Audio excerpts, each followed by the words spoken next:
mana ndị eziokwu ya dị tell you nwanne ife ihe mee nọ na-afụ n'obodo oyibo ngị nwa ga-ekwete godi. If you come, you go know what's up.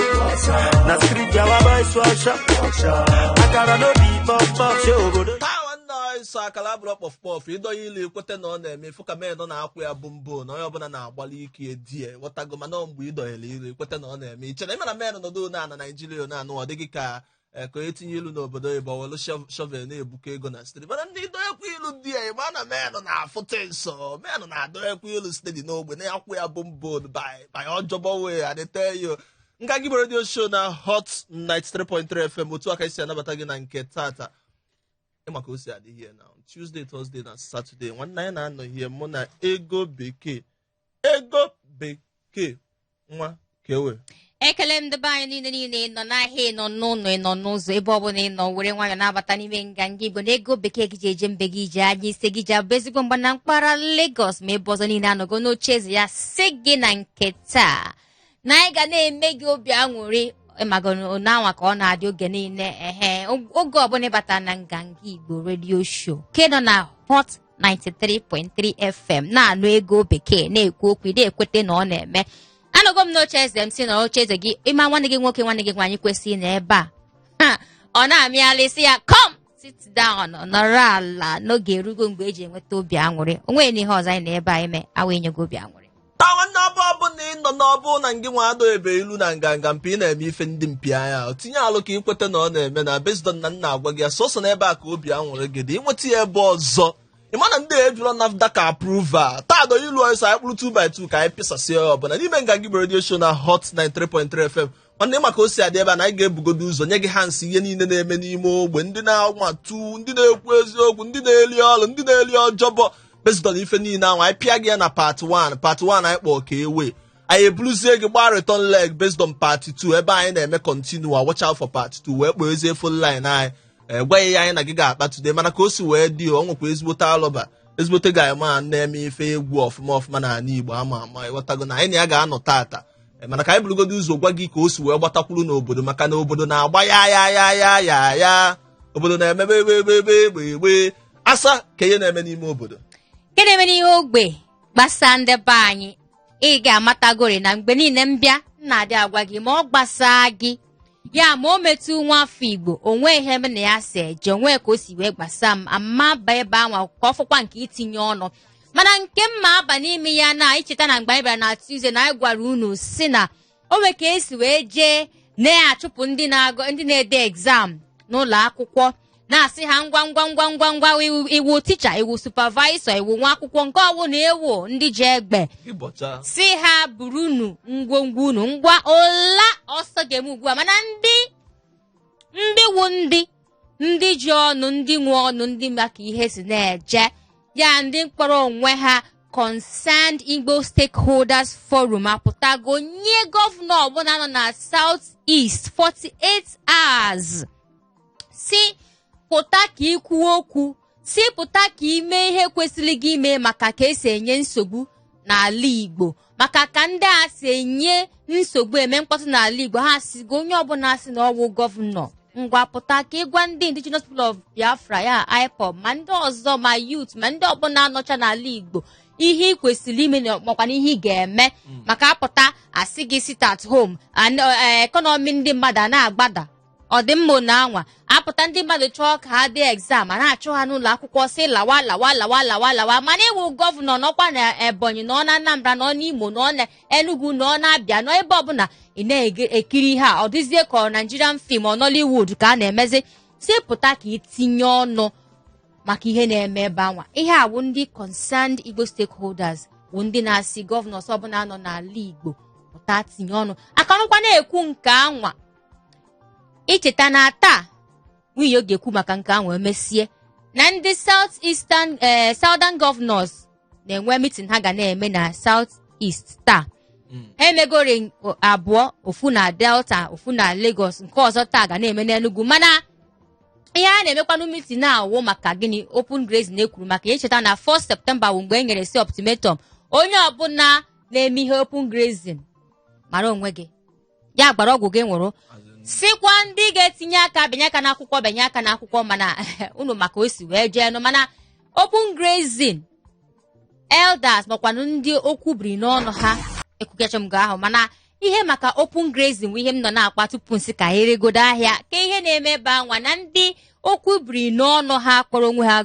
Igbo Elders Consultative Forum apụtago si na ha ga-ejide gọvanọs niile nọ n'Igbo land makwa n'ala Igbo jide ha onwe ka esi wee gbuo onye ọbụla nwa afọ Igbo ọzọ site na achịghara efi achịga efi n'ala Igbo maka gịnịzi maka na ọ dịzi ka jiziga ihe a na-egwuzi egwuregwu ọ dịzi ka ha makwa ihe ha kwesịrị ime mana ha jụziri ajụ ime ya n'ọya nwa mere onye ọbụla pụta na osi na onwe ka esi wee metụ nwanne ya aka n'ala Igbo ma ọ na-egburu ya ma ọ n'ihe ọbụla mere ya na ha ga-ejide gọvanọs ọbụla nọ n'ala Igbo ebe steeti ihe awa mere ka ha ga-anọ wee jide ya onye kwupụtara ihe a na-ekwuchitere ọnụ ndị Igbo Elders awụ onye isi ha ma wụkwara onye chibiri Anambra steeti na mbụ Chief Chukwuemeka Eze-Ife bụ onye na-ekwupụta nke a mgbe ọ nọ na-agwa ndị na-ekwu okwu na Abuja okwu a wee sị na ha amagonu na ihe a na-eme na a na-egbuzi ndị mmadụ onye ọbụla ha si wee sọ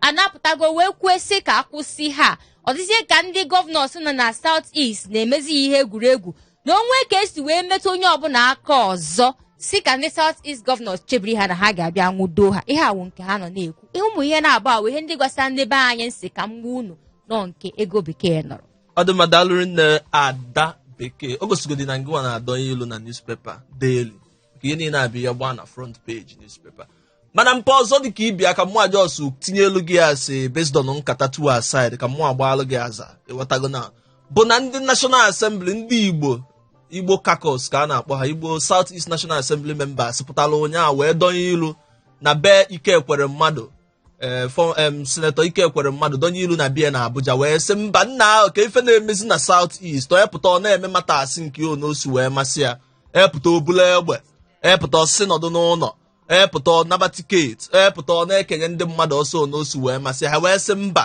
na okenye ama nọ n'ụlọ egbu amụọ n'ọgbụlị ọsọ mana bifo okenye na-anọkwa ewu amụọ okenye sef ga-edulo ewu donye ya n'ọgbụlị sef ewu mụọ nwa dị ya mana ha nwapụtago wee sị as consigned National Assembly caucus members from the South East na ha ama nnozi ihe dị eme na South East ha ewepụta ụnyaahụ n'ọgbakọ ha mesịrị na be Senator Ikekwere Mmadụ na Abuja wee sị na ha ewepụtago 3 resolution na ihe ịta anụ a ka ha ga-eneba anya ozugbo iji wee fụ na ewetara udo na South East na nke mbụ bụ na ha ahọpụtago n'ime onwe ha committee members bụ ndị nke ha na president onye isi ala nakwa federal gọọmenti ga-anọ ka etinye ọnụ n'ihe gbasara ọnọdụ South East ọkachasị n'ebe Maazị Nnamdi Kanu nọ na onye esi wee jide n'ụlọ mkpọrọ kịta ka ma na onwe ka esi wee tapịa okwu ahụ ọnụ hụ na nwa amadi ahụ nwere onwe ya nke abụọ bụ na ha kwukwa na ha condemn otu esi emebisi ya na South East ọkachasị ma anọdụ lockdown onye pụta ilo emebie shop ya maọbụ agba moto ọkụ maọbụ emelụọ ya alụ maọbụ egbuo ya dịka esi wee gbuo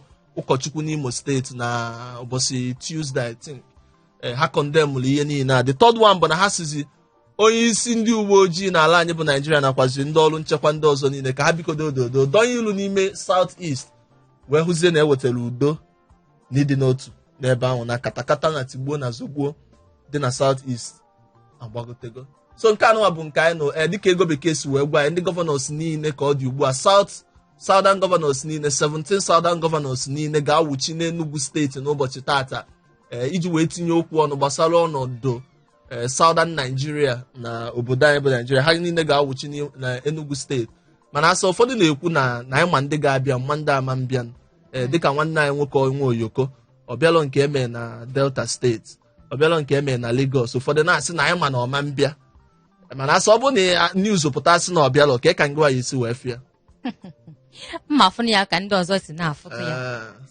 okay so ihe afịa ka ndị ọzọ si afịa so na-asị na first impression matters of ya nwa Oyoko biko ọ bụrụ na ị na-ege anyị ntị anyị na-ayọ gị dododo jee mitinu nke tata you know because n'ihe niile gbasalụ South East na South ka a ga-akpa ebe ahụ anyị achọzi apụta sị na a na-achọ onye achọ ma o jeenụ ndị elders asịgo na ha ga-ejide onye ọbụla kwesịrị ịfụ maka na akwụsịrị ị na-egbu ndị Igbo ndị elders ha enwere ụta na ube ka ha ewere mma ka ha ewere egbe ka ihe ha ga-eme mgbe o bere ọ na amanụ TV ka ha ya apụta sụkwa oyibo we na ogbere condemn ka eji ama dike oyi ofu oyibo a ka ha ya apụta Golden. we condemn otego a condemn gidego ihe na Nigeria ọ dị mma ka anyị jee nwụchalụ mmiri wee nabatazie nwanne anyị nwoke Sparkle Tile ọ bụrụ na anyị batazie anyị na Sparkle T ga-anọ na agba nke abụọ ebe anyị ga-emeghekwazi phone line anyị ka itinye ọnụ n'ihe ndị anyị gụpụtasịrị gị tata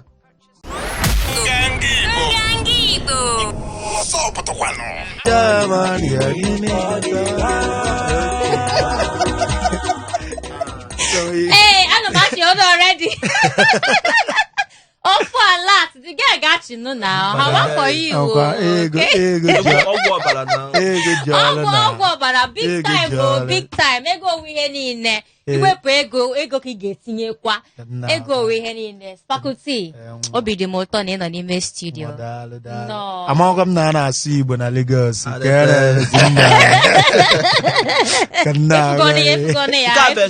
extension South East. A ga-ebute ego ya ebe a. Atakwa m flavor si gị n'obodo ije ndị Igbo a nọrọ gị tawa. Correct. Ọ dịzie ka ịnọzi m n'obi maazị ihe m chọrọ ikwu. Ebe ọ bụla ije eme efu nwa afọ Igbo wa aka ọkwa Sparkle T. No. Ama na Sparkle T ka eji wee malụ gị ebe niile. Ị na-anụgodo hustle.com. Ị ga na-ewu Sparkle. Mana gịnị wee ezigbo aha gị Sparkle? Ezigbo afọ m bụ afọ oyibo m bụ Timothy. Afọ Igbo m abụrụ Chidiebere. Afọ nna m abụrụ Izike. Ma ịkpọ ya Ezekiel. Chidiebere adịgo mma. Maka na Igbo ka anyị na-ata ebe a. So T ya nwa bụ Timothy nọ n'ime aha gị. Ya, ịma na afọ m bụ Sparkle. Ije na dictionary na ivu m nwale ihe bụ Sparkle. Ya so that T bụ T nya T ma ọ bụrụ n'onye Igbo. Ma ọ bụrụ n'onye Igbo. So that T stands for Timothy. Ebere. So Ebere ya nke ọzọ abụrụ Ezike or Ezekiel. Mana onye na ụka ị na-akpụ ihe niile anyị ajụzi kedu ebe Sparkle si wee bata? Okay, ebe Sparkle si Kedu bata. ebe isi Mgbe onye a jee na dictionary ọ malụ the meaning of Sparkle. You get my point now. One Sparkle was gotten from the word spark. You get my point now. My brother, how when big the transformer in blue. Spark man, isi na na-ebu ya na-alụ Jen, Tiger Jen, ndị obere. Okay, nọ na n'ime Nganga Igbo Radio Show. Ya na-akpụ ya bụ Nganga Igbo Radio Show na Lagos bụ ihe mmemme ndị Igbo nwe. Mgbe anyị ga-emeghe phone line na ya ma na Igbo dị n'otu. N'Igbo ma onwe ha. Igbo na-abịakọta ọnụ sọsọ n'ime Hot FM na Lagos. Onwere ndị ọzọ ga-eme nwe. Ebe ọ bụla ndị ọzọ mere anyị na-akwụ ya steady na anyị 2x2.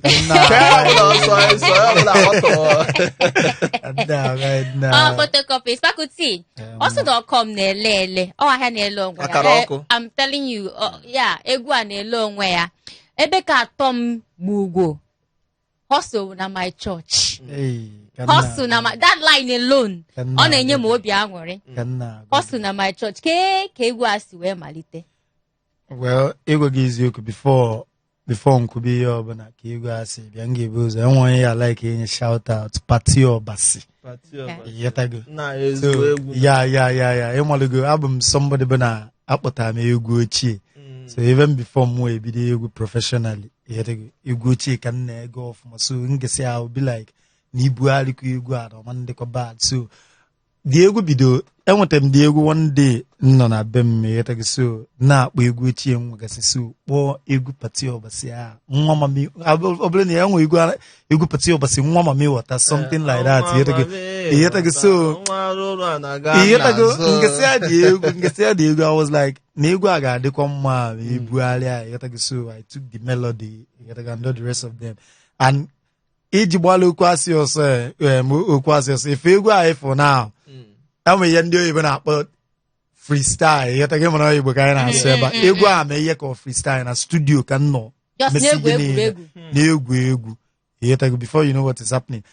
Producer m no the egwu, he was like, na egwu nke anyị na-achọzi igwu egwu ka nsi ya na-efe egwu a na ihe dị n'egwu a ka anyị lụọ dị egwu so na aka nsi nweta dị egwu. At the end of the day, lụọ the viral video post ya nke nọ na studio nke bụ ụzọ gaa viral. So people request ba dị egwu, so I had to drop the song. Now onye nepụrụ anya kịta anụ onwe ka isi donye ilu na ihe dịka audio mark egwu anụ nwe elugo over 1.8 million streams. Ya bụ record maka onye si na Ọnịcha. Amụrụ m na onwego any of our Ọnịcha artists even now before and okay, let me not say later maka na ịkụzi later dịka ma na-akọ mana for now Igbo a record artist na go from Onitsha wee gbagote. What does it feel like ke ka ọ dị gị isi from Onitsha all the way from Onitsha ya dị ka ya sị na ọ bụrụ ndị na Bible asị can anything good come out from Israel can anything good egwu come out from Onitsha mana Spakuti esigo Onitsha bụrụ shining star. Kedu ka o si dị gị na nwanne ukwu a ekwu gosi n'ụlọ gara onye isi mmiri yetago nke a gosi na iyo na-aza abụrụ jos ọ bụrụ ga anyị na yetago nwanne egweghị eziokwu ihe a kịta na ekwu na bụ problem anyị nwee na Ọnịcha not ọ bụrụ just ndị mmadụ na-ekwu ya na anyị nwa bụ artist that mindset anyị ji that mindset kedu Ọnịcha for years yetago onye pụta ụlọ sị gị gịnị na Ọnịcha nkema na Ọnịcha bụ buying and selling. Ifugiana, but I kept on believing makana enwe ihe believe n'ụwa Yoruba ifefe akita na Lagos bụ mmadụ ihe pushigide Fuji at the end of the day Fuji emegi na aga worldwide. So before na more believe on efo as far as Igbo the concern now Igbo nwelia ayụnwa ihe ji onwe anyị enwere ihe eme na anyị pushigide enwe ihe bụ na pushigide your culture makana ebe check ya 90 let me just say 45% of top artists enwe n'obodo a bụkwa ndị Igbo. And I my point. So ka ihe onye nozi na ana Igbo ga-eji na-enwe that mindset na ayụnwa ama mmenwu ya. Ifugiana. So igwe gị eziokwu nke mme ka miracle maka na mmadụ agwago m ya. Ihe ta ga-eji akọmọ many people ji agwa m. And I my exactly and ọ bụrụ na ije ga-egwu m ịba na ya ọ dị na audio mark enwe egwu m just one day. You gotta go use lines go something like they say I no go blow unless I go las giddy. Man ufodo no las giddy ne giddy. It doesn't really matter if you do giddy, keep on pushing. One day chuku ga azagi. You gotta go my point now. So those things when you been a mother for ya for me for years. And don't have na before now I gum so many connections and as in the mother you gum now. Put on it's a bia Lagos. Man on you queen ukwane Joy is my friend. Onye kwenu kwa na nsị gị now na the day nga aba Lagos ọ bụrụ manje ọkpa mba Lagos na nga anọ ebe a rep gide otu rep gide Ọnịcha at the end of the day a ga-anụ onu m na Lagos kpọm a ga-anụ onu m n'obodo Igbo kpọm. And by the special grace of God as I'm talking to you now, not just Nigeria, not just Lagos, outside countries get na enwe m shows bụ na ọ dị go in another my points now mbụ na na-akpọ m show even outside country ọkwa from that same Ọnịcha people feeling enwere ihe ike put on Ọnịcha. Ifugiana. So that's it. And whatever ọma mbịa nwụnọ ị na-agbakwa mbọ. Ịghọtago nwanne m so ọbụla na sasị ka na-egwu gị anya ọkachasị ihe iji agụpụta egwuregwu asụsụ Igbo. Onwe ihe nwere ike isi nọ ihe kpata ya maka ọtụtụ ndị na-eblo ihe na-awụ n'u bekee ọ dịzie ka ọ ma iji ọ bekee na-agụ egwu nwere ihe ebe iji aza eje. That takes us to that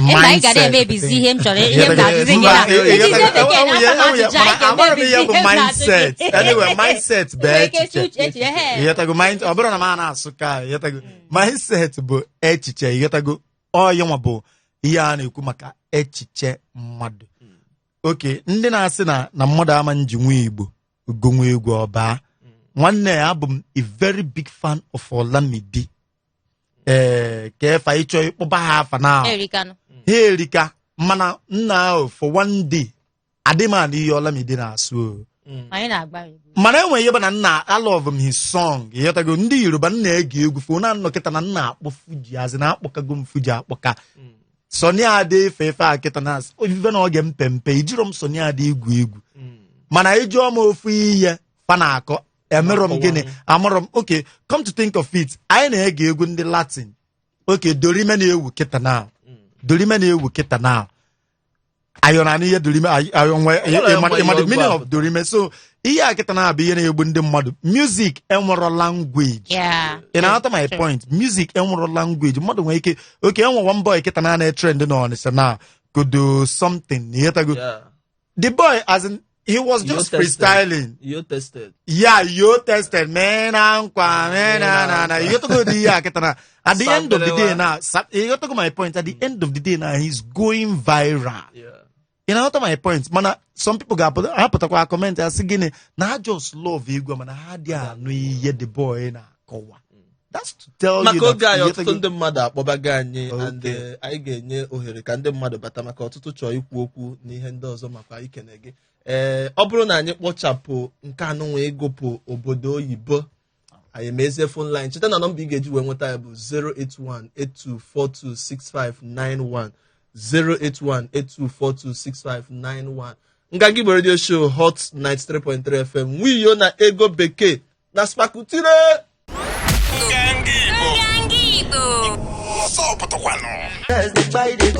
If you remember situation of Nigeria, you go and commit suicide for Obodo Yibo, no me central bank. Guys, they hustle every day and night. Mama and Papa, you know easy, oh. Our children, they hustle make you forget a lot. Obodo Yibo, no me central bank. Guys, they hustle every day and night. Mama and Papa, you know easy, oh. Our children, they hustle make you forget a lot. Big John, they got truth to bell on the obodo oyibo no be central bank ọ n'ọtụtụ oge ga-afụ na nwanne gị na-agba mbọ anyị ga-ego ị na-eme ya ka o si tutu onye ntụtụ ụbọchị na-ele ego anwe makwa ka esi ejete ego a ama m n'ọdị idea onye nke gị elile ọjọbọ ma ọ bụ ejela obodo oyibo taa ọfụ kedu inspiration iji wee gbuo egwu I bought a Ndieli Kadia Muariku brother himself. Erikum brother. Erikum brother. So, Belia, one thing with you, but I go to slave mother before go yet ago. You know, quite a body if yet ago. Molukusia. Egua Macandibana over there. Amari and dinner over there. Yetaguna and when they are more in fact ya na chukwu kita na nwanna chọrọ m ịmaka ọ dị na ntị ya nwe ndị bụ na ha n'obodo a buru n'obi na nwanne ha nọ mgbago mana nwanne ha nọ nga ifu gị na enwe ndị bụ n'obi na nwanne ha nọ na mansion n'obodo oyibo mana nwanne na street ka fa na-alalụ mana ịmalụgo Naijiria bụ na apụta gbacha fresh na ase picture gị na channel enwe ndị na-ayọ ndị ọcha sef ka ha ase picture esesi ya gba update ifile na ọka ọ dị onwezi aka ga man si nwechata obere ego send ya gị weli aje gbasa mebe dorime ifu giara kai bela phone line 08182426591 Odema 08182426591 mana ọ bụ na onwe ka isi wee na-abata na gị na traffic na anọ ị ga-egbu m taa zitela anyị ozi na 07080051850 08182426591. Hello. Okay. Pounds and dollars 9. Hey, your man. Spaku. Spaku, I'm making it. No, okay, no, kwa ke si ada you. You do the 10 on you. Dalun almost got up from Moscow. Okay, one ke si ada mpa. You do papa. No, Moscow. We yoda. You see, Keko said, "Okay, each line if you." But I hello my man now. I crack it. I'm a cow. Dollar. I wonder what I got. You touch ya.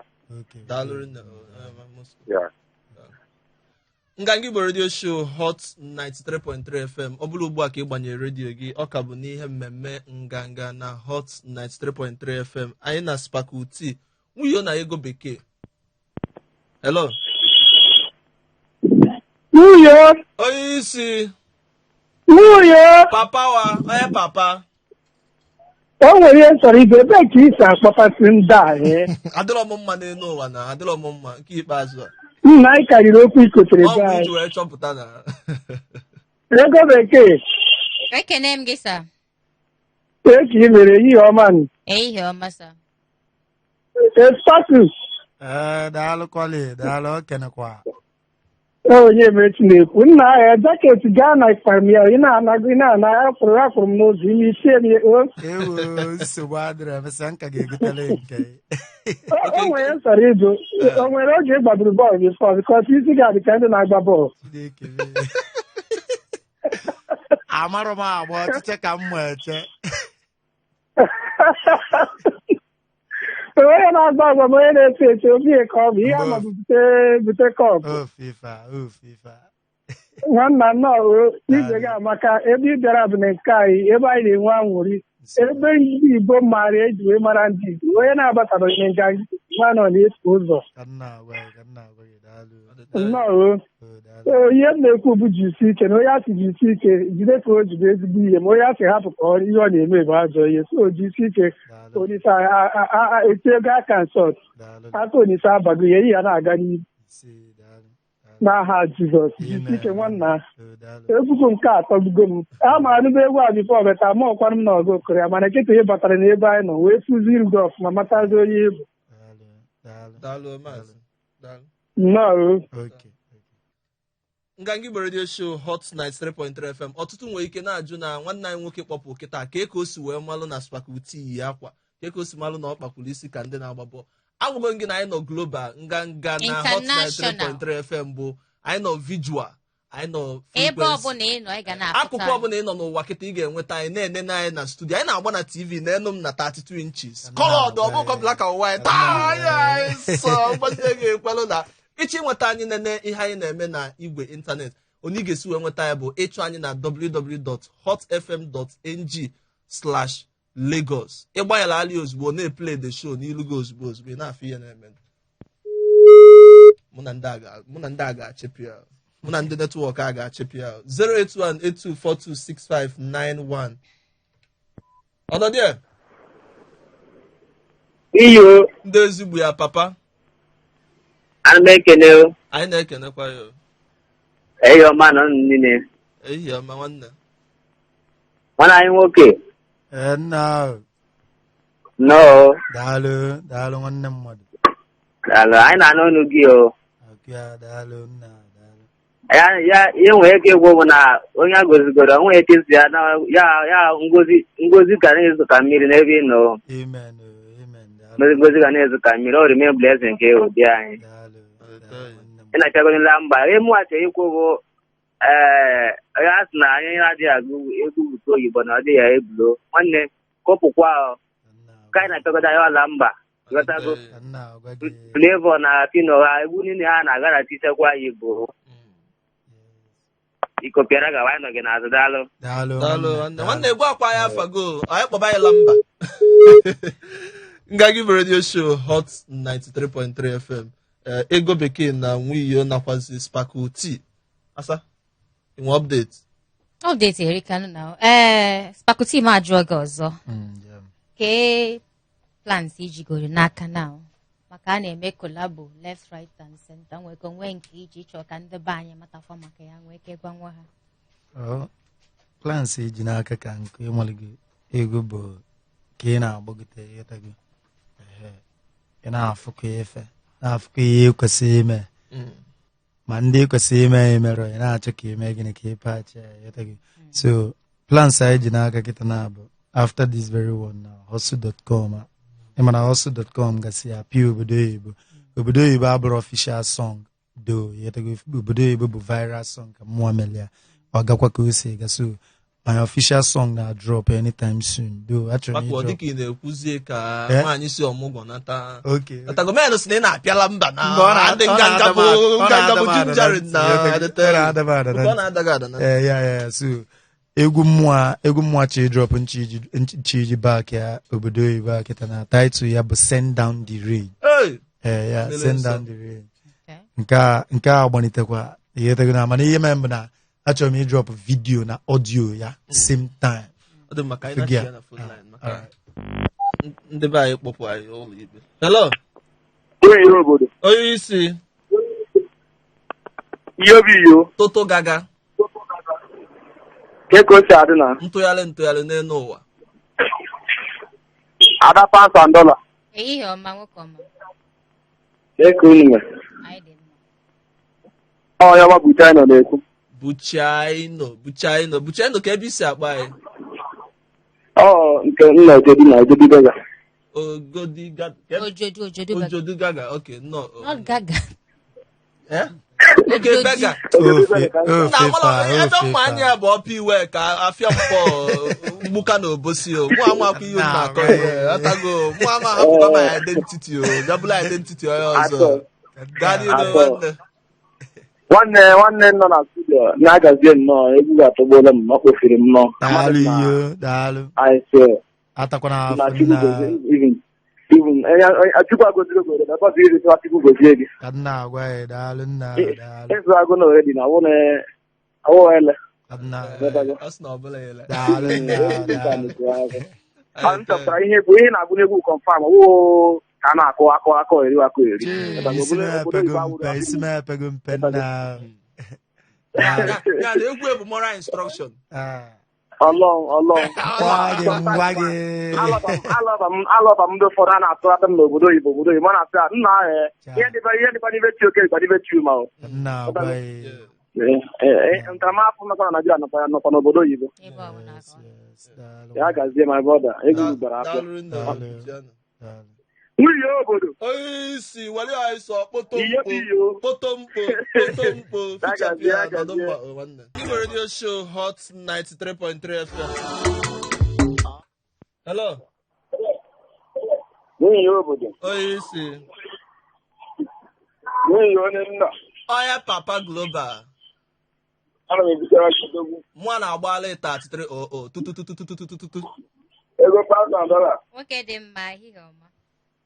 Ana m ekele ihe ọma nọ. Ekelekwa m gị. No. Daalụ. Odogwu anyị na-esiri gị dị saịdị. Daalụ big guy. Ezekwa anyị na-egwukwu egwu ndị anyị na-agụkọ ebe ahụ. Cha ekogo m. Odogwu o nwere usoro anyị anaghị m eremisi gbuo egụrụ so many things on my mind though. Ee, nna nke a gosiri ịma mgbe nna ahụ si ekwukwa n'okwu. Afọ ndị nke mbido zuo gị na. Nwanne ihe anyị na-ekwu kịta na-abụkwa oge mmadụ nọ nleka nna ya brother oteghị ụmụ m. Eziokwu ị na-akụpụ nkwa maka chi. Daalụ nna daalụ. Ekele m ụlọ ihe obodo. Onye isi dadi. Masterpiece from Bariga. Oh, masterpiece. Mpake ka ndị Bariga mere. I know, ma. Oh, no, do ma. Dalo, nwanne ezigbo mmadụ. Dalo. Nganga Radio Show Hot 93.3 FM 08182426591 08182426591. Wiyo na ego bekee. The radio. Hello? Hello. Hi. Hello. Hello, it's Monsa. Now Francis from Ido. Francis from Ido? Yes. Not in France. They hear me and they think they make me. The thing they give you ginger. Hello? For body, Abi? Hello? How can I go die here? Francis, how did you blue go battery go?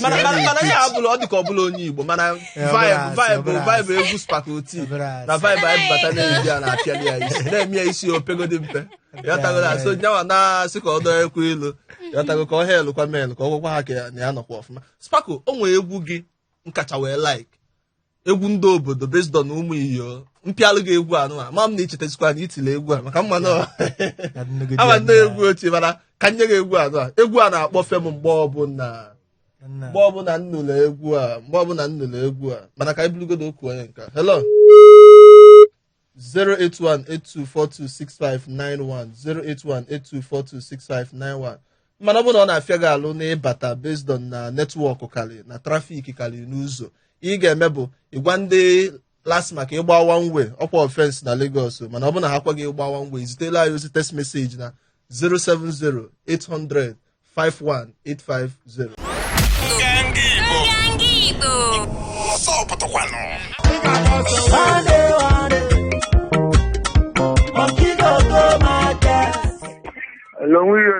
Oisi worldwide. onye ọma global ambassador Again, na-enụ ka anyị si gwunye n'obodo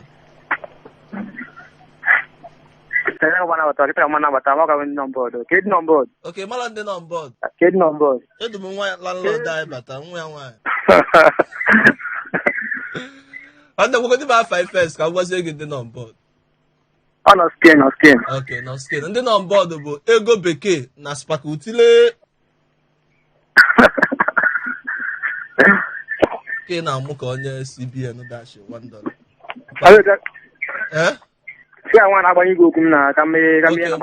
nọdụ gebe ntị nalụ driver conductor change 08182426591 08182426591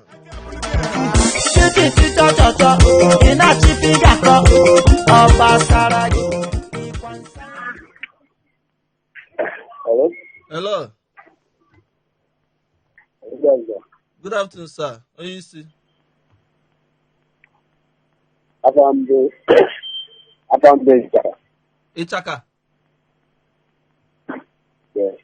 ịchaka onye ọma wunitekwu n'onu mpa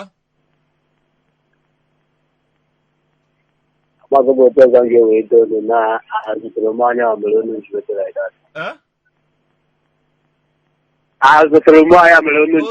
that. Azụzụ okay ngwa gaa n'ilu Emekene Sasi onye ọmata ọwụ emechere na-akpọ ọrụ m hustle.com because anyị na ebe anyị na hustle na okay, thank you very much. Ngagi Radio Show Hot 93.3 FM. Ego, keko si adu. O nwe ihe m chọrọ ikwu maka ka m nọ na-ege egwu niile Spakuti pụtagoro. Ha niile uche dịcha ha ncha. Like ị na n'ebe a na-asị shake your nke a shake your nke ọzọ. O shake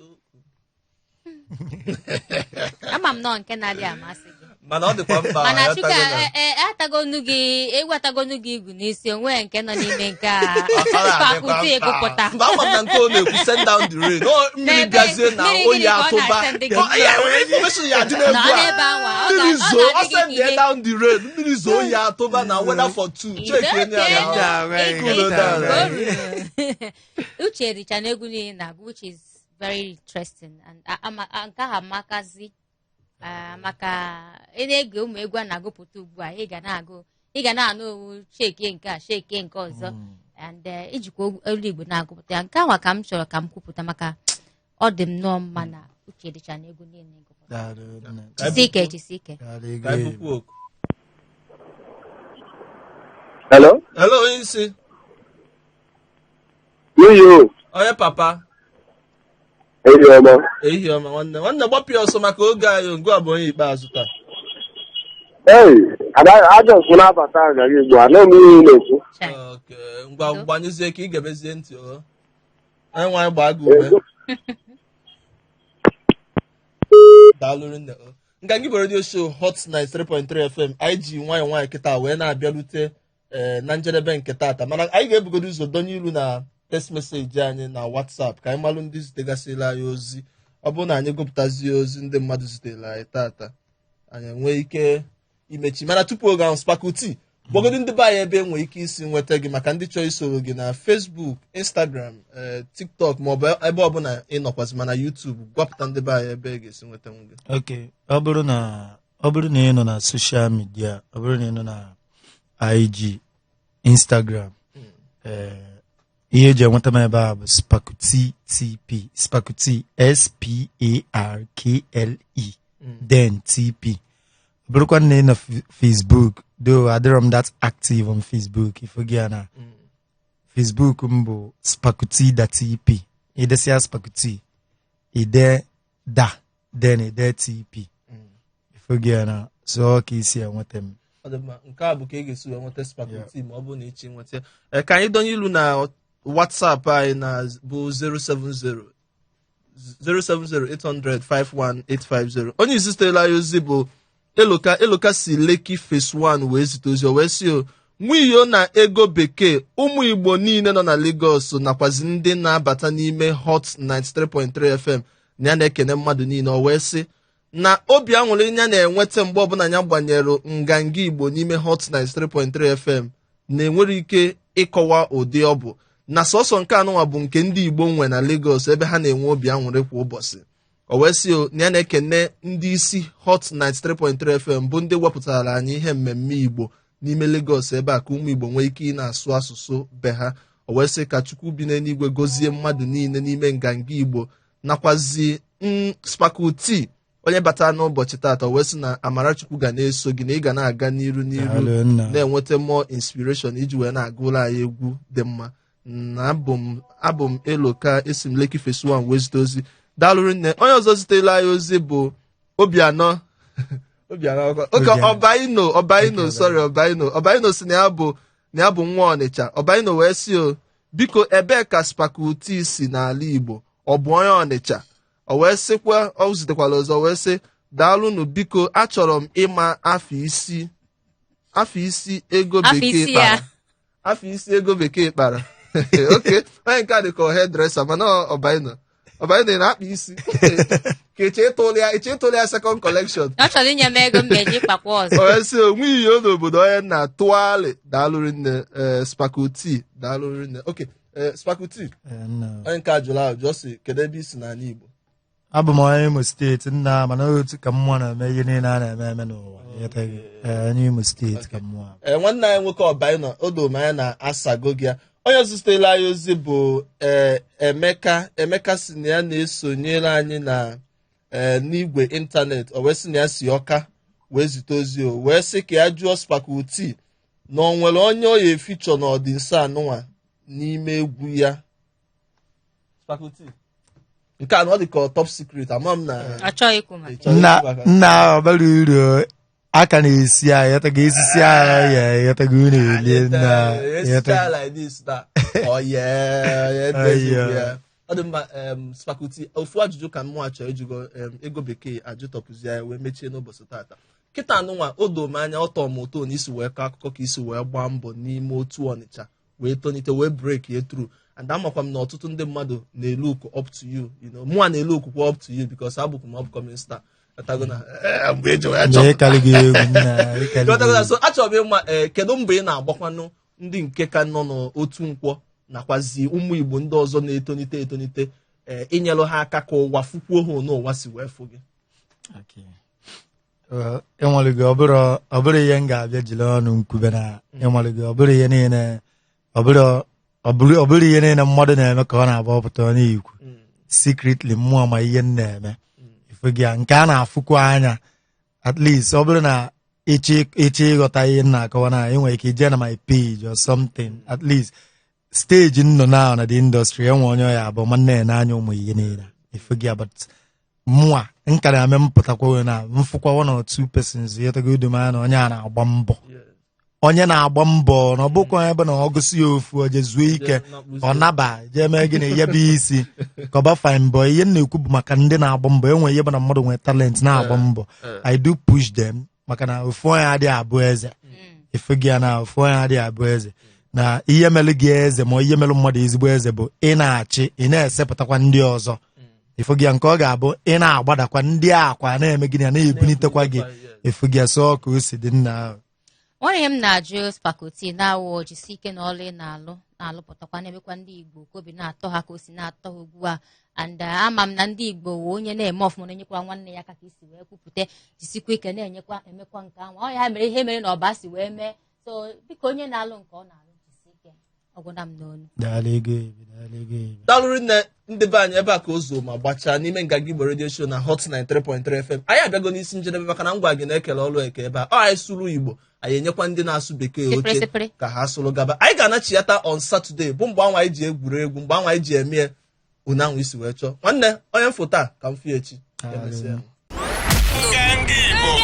Igbo ọsọ pụtụkwanụ